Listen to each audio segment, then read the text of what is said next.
as soon as possible. We need to start CPR now. Hello guys, welcome back to Reem Streams channel. How are you all? I am sure you must be doing great.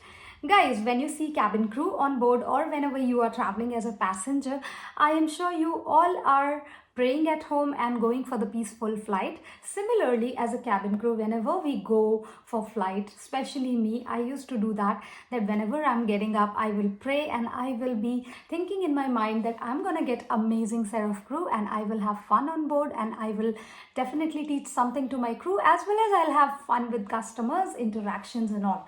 But does every day go same way? I don't think so. Especially you can relate if you are watching me for the first time. My name is Reema. I was cabin crew of Qatar Airways and now I am going to share my experience of Manchester flight. It's a late night departure from Doha to Manchester. Flight was approximately 7 hours and we were supposed to do 2 service. Because it's a late night, first service was a light snacks which includes sandwich, and later towards the landing in Manchester we were supposed to do main meal service, and I was F1 cabin crew, which means taking care of business class zone. During sandwich service in economy, guys, we are not supposed to wake up any customer if they are sleeping, because considering timing in mind, if it is late night 1 o'clock, you will not bother to eat sandwich at night, right? So our training, our standards of service teaches us that do not wake up any customer for sandwich service until and unless it is not main meal service. So we didn't wake up any customer who was sleeping. We only served to customers those they were awake. We were helping economy crew. Being business class crew, you are supposed to come in economy and help if you do not have any work in your zone. So I was helping in economy. Things were done properly and customers were sleeping after that.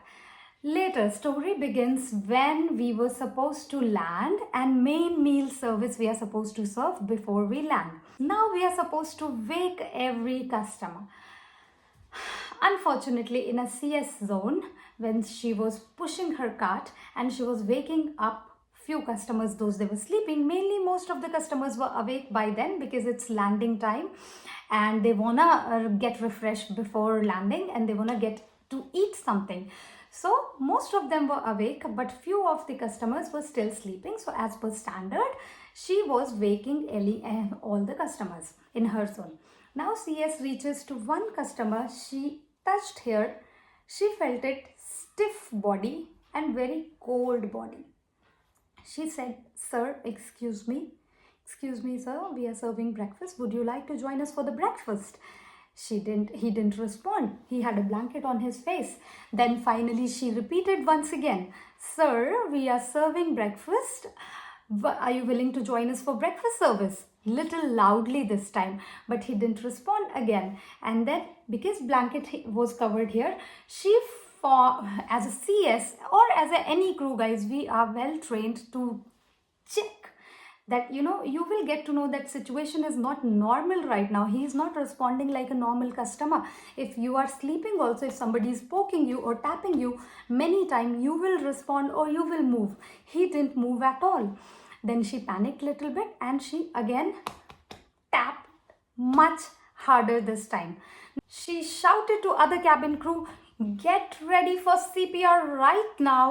Get me AED and call some language speaker from business class." As soon as we got a call from economy cabin that they need Indian cabin crew from business class, we came running, including me and another cabin crew from business class. We were Indian. We came behind to see what exactly happened. We had no idea it's a medical situation happening at back. But as soon as we reached there and she did the medical, after that she did that doctor calling announcement, as well as meddling calling was done by CS. Those of you do not know what is meddling, we have the facility to call from flight deck to ground and check for any doctor in meddling, and they will advise us whatever they are advising as per the situation, and whatever we tell them, information we provide them, they diagnose it and they will specify some kind of treatment, as well as we can follow our own standard. As a first aider, we are well trained by airline.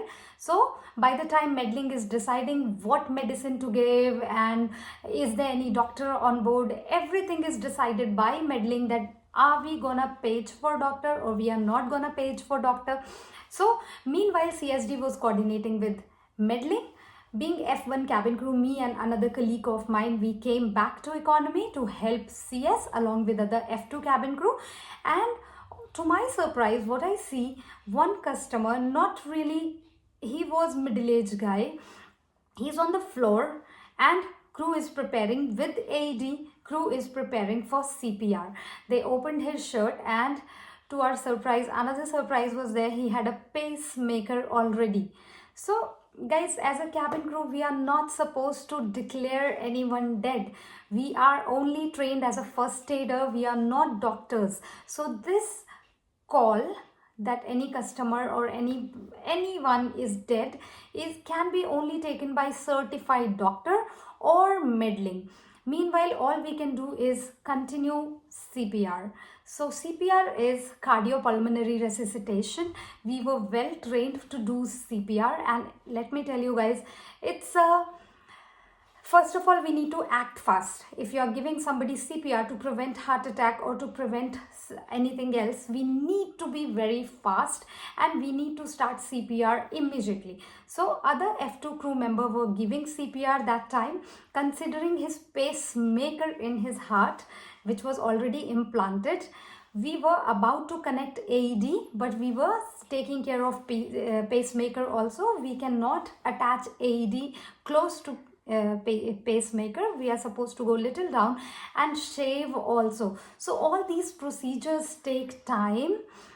It took little more time. Customer was not breathing, he was still unconscious, crew were getting tired, meddling was not giving us any they were only giving us instruction that continue CPR and continue giving CPR using AED also.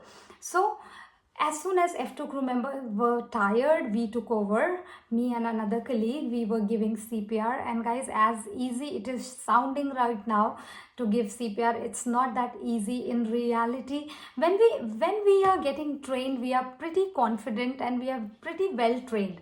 But when you perform it on a human being, performing it on a dummy, it's very easy.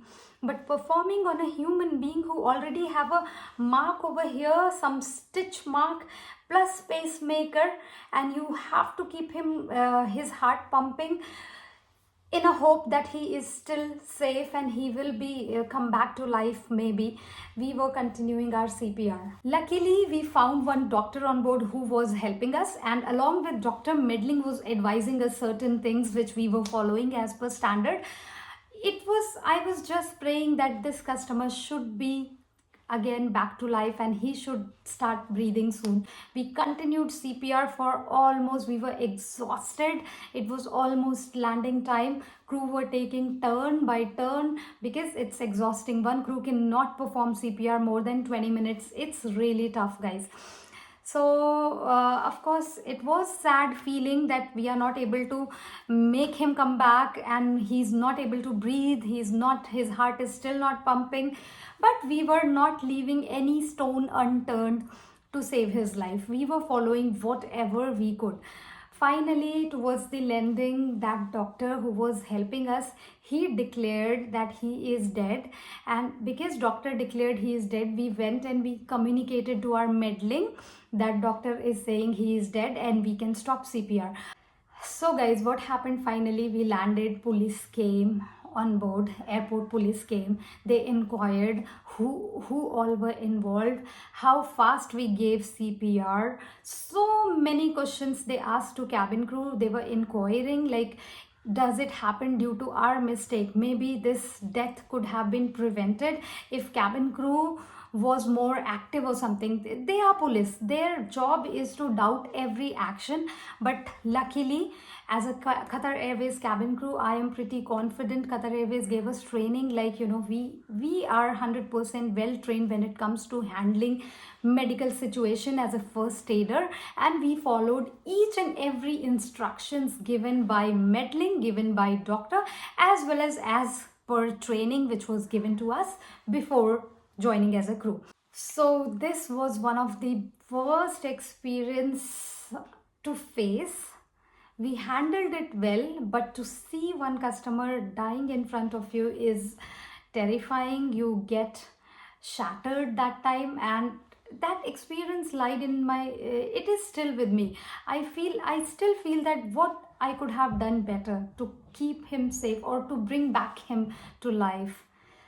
So on that note, guys, I will keep this video short now, and next time I will try to come back with a happy story, not sad story anymore. And see you soon. Bye bye, guys.